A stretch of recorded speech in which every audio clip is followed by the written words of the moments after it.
சொல்லி ஆதாமை உண்டாக்கினார், ஆதாமிலிருந்து ஏவாளை உண்டாக்கினார், இருவரையும் நீங்கள் பலுகி பெருகி பூமி நிரப்புங்கள் என்று சொல்லி அவளை ஆசீர்வதித்தார். ஆசீர்வதித்த தேவன் அவளிடத்தில் சொன்னார், இந்த கனியை மட்டும் புசிக்காதே, மற்ற எல்லா கனியும் நீ புசிக்கலாம், இந்த கனியை புசிக்காதே, இதை புசிக்கிற நாளிலே சாகவே சாகுகிறோம் என்று சொன்னார். எனக்கு அன்பானவர்களே, புசிக்கிற நாளில அவங்க சாகல, உயிர் இருந்துச்சு, ஆனா உறவு அற்று போய்விட்டது. சாவு எப்போ வந்து தெரியுமா? ஆதாமுடைய மரணம் 930 வருஷம் ஆதாம் வாழ்ந்தான், பிறகுதான் மரித்தான். அவ்வளவு காலம் வாழ்ந்தாங்க, உடனே சாகல, பிறகுதான் சாவுறாங்க.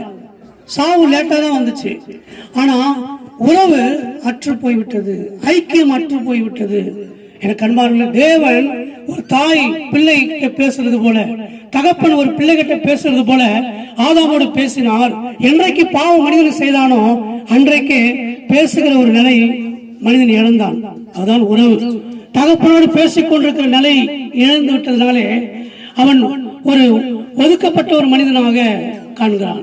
ஆகதான் ஆண்டவர் பார்த்தார், நான் சிருஷ்டித்த மனிதன், நான் உருவாக்கின மனிதன், என்னை விட்டு எப்படி புரியலாம் என்று சொல்லி மனுஷனை தேடி ஆண்டவர் உலகத்தில் வந்தார். பாருங்க, மனுஷன் ஆண்டவரை தேடுவது மதம். ஆண்டவர் மனுஷனை